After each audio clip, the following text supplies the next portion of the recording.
Hi, I'm Heidi, and this is our family recipe for gnocchi. We got this dish from my great-grandma Teresa, who was the chef of the Villa Capri restaurant in Turtle Creek from 1956 to 1974. The ingredients are really simple. You need only 1 2-pound bag of all-purpose flour, 1 2-pound tub of ricotta cheese, 2 eggs, and about 1 cup of water in a container that makes pouring easy. You'll also want to have extra flour on hand for sprinkling and keeping the dough manageable. But we're going to start with the main bag of flour. Dump the whole bag of flour onto a large cutting board. Dig a hole in the pile of flour and pat the edges to create a bowl. Crack both eggs into a mixing bowl and beat them thoroughly. Now let's grab that tub of ricotta cheese and empty the whole thing into our flour bowl. Add the beaten eggs and carefully fold the sides of the flour bowl onto itself. Combine all the ingredients together to make a massive wad of dough. Knead and mix the dough until it's dry and even. Slowly add water to the mixture and continue kneading until the dough loosens. Continue the process of adding small amounts of water and kneading it until the dough's flakiness is gone. If the dough gets too wet, sprinkle in a bit more flour. But when adding both flour and water, go in small amounts. You can always add more, but you can never take it away.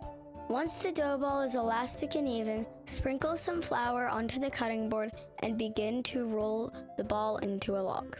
Continue to roll and shape the log until it's about the length and width of an arm. Cover the log with damp paper towels to keep it moist while you cut it up. Slice dough pieces off the log that are about 3 fingers wide.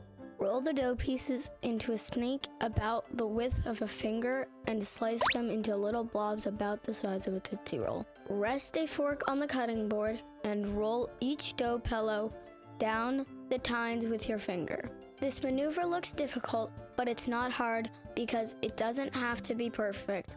All you want to do is create a little space for the sauce on each gnocchi. Use a spatula to transfer the finished pasta from a cutting board to a baking sheet. Continue this process until the dough is gone. Cut small pieces off the log, roll them into a snake, slice the dough pillows, then roll them down a fork and transfer them to the baking sheet. Arrange the gnocchi on a baking sheet so that they are a single layer and not touching their neighbors.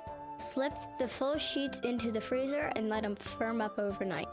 When you're ready to cook, remove the frozen gnocchis from the freezer and place them directly into a large pot of boiling water. The boil will stop and the water will settle. While the gnocchis are cooking, it's a good time to bag up anything you're not going to cook right away. If you keep them in airtight bags, they can last for 3 to 6 months in the freezer. When the water boils again and the pasta floats to the top of the pot, they're done. Drain the cooked gnocchis into a large colander and shake gently. Pour into your serving platter. Now what you do at this point is up to you, but I think they're delicious just with some butter and some shaky cheese. But if you really want them the way great-grandma Teresa made them, Auntie Stepper insists that this next step is the secret. Before you add any sauce, sprinkle a liberal amount of Parmesan cheese. Finally, ladle your favorite sauce into the pre-cheesed pasta. We just buy the marinara sauce out of a jar and heat it up in the microwave. Finish the dish off with some more cheese on top, and you're ready to serve this hearty and homemade pasta classic. Don't forget to like and subscribe, and I'll see you all next time. Goodbye!